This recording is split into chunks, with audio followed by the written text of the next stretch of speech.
우리는 마음속의 영상인 상상의 본질에 대해서 거의 알지 못한다. 상상 속에서 영원토록 존재하고 있는 형상이 생장하고 태어나는 성질의 것들보다도 더 오래가지 못하는 것으로 생각한다. 하지만 상추나 떡갈나무는 시들어 사라지더라도 그것들의 불멸의 이미지와 개체성은 결코 죽음을 맞이하지 않고 그것들의 씨앗에 의해 새 생명을 얻는다. 상상 속의 이미지 역시 깊은 생각의 씨앗에 의해 우리에게 다시 돌아온다. 블레이크. 상상 속의 이미지들은 실체이고 모습을 드러낸 모든 물질적인 것들은 내면의 이미지가 비춰진 그림자에 불과합니다. 우리가 마음속 형상들의 믿음을 유지한다면 유일하게 현실을 창조할 수 있는 권리를 가지고 있는 상상력이 물질세계 안에 그것들을 창조할 것입니다. 우리는 실체라는 말을 물질적인 것들을 뜻할 때 사용합니다. 하지만 상상하는 자들은 우리가 흔히 실체라고 부르는 물질적인 것들을 비실체 혹은 그림자라고 부릅니다. 상상은 영적인 감각입니다. 소원이 성취된 느낌과 하나 되십시오. 상상 속에서 느껴지는 시각, 청각, 후각, 미각 그리고 촉각이라는 영적인 감각을 사용한다면 내면의 상을 외적인 세상 안에 투영하기에 충분한 감각적인 생생함을 맛보게 될 것입니다. 다음 이야기의 주인공은 마음속의 영상에 충실하게 믿음을 유지했습니다. 진정한 상상가인 이비는 상상 속에서 들었던 것들을 다시 기억에서 소생시켰습니다. 전 오페라를 너무 좋아합니다. 친구는 그런 저에게 크리스마스 선물로 키르스텐이 부른 트리스탄과 이졸 때 전집 앨범을 구해 주려고 했습니다. 수십 곳의 가게를 돌아다녔지만 그곳에서 돌아온 대답은 RCA 레코드사는 더 이상 이 음반을 재발매하고 있지 않습니다. 그래도 구하시려면 내년 6월까지는 기다리셔야 될 거예요 였습니다. 이젠 선생님의 이론을 이용해 그토록 원하는 음반을 구해야겠다고 마음먹었습니다.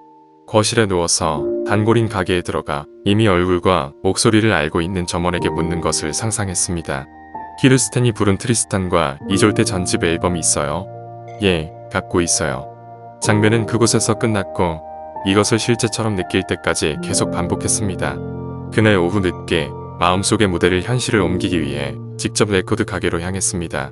감각이 전해주는 어떤 것 하나도 제가 그 음반을 들고 가게를 나올 거라 믿지 못하게 했습니다.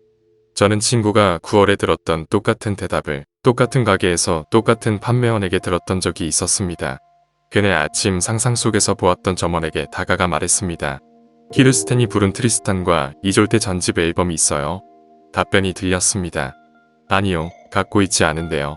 전 속으로 혼잣말을 했습니다. 그건 내가 들었던 것과는 다르잖아.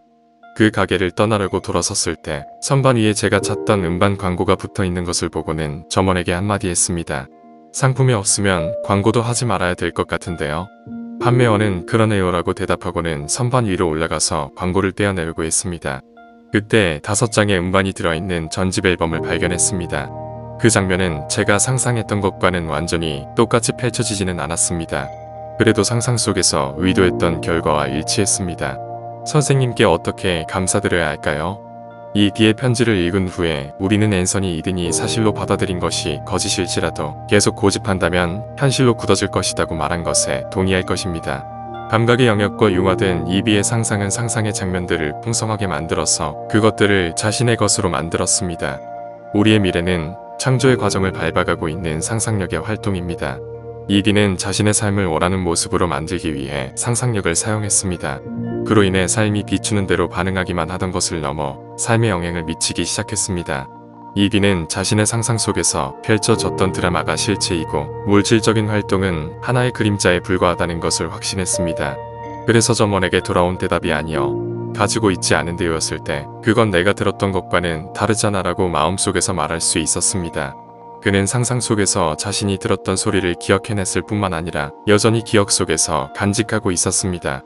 내면에서 소망이 성취된 것을 그리는 것은 이미 찾은 것을 구하는 것이자 이미 받은 것을 요청하는 것이자 열려진 문을 향해 문을 두드리는 것입니다. 그는 자신이 보고자 하는 것을 보고 듣고자 하는 것을 들으려 했기 때문에 들려온 대답이 아니요, 가지고 있지 않은데요라는 것을 받아들이지 않으려 했습니다.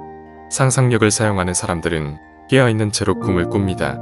그는 보이는 것에 지배되고 있는 종이 아니라 자신의 의식에게 방향을 지시할 수 있는 주인입니다. 일관성 있는 상상은 시공간 속에서 일어나는 사건에 대한 우리의 인식을 변화시킵니다. 하지만 슬프게도 대부분의 사람들은 시선을 계속해 둘만한 가치를 발견하지 못한 기쁨이 사라진 눈을 가진 것처럼 계속 두리번거리고 있다. 자, 이제 침묵 속으로 들어가겠습니다.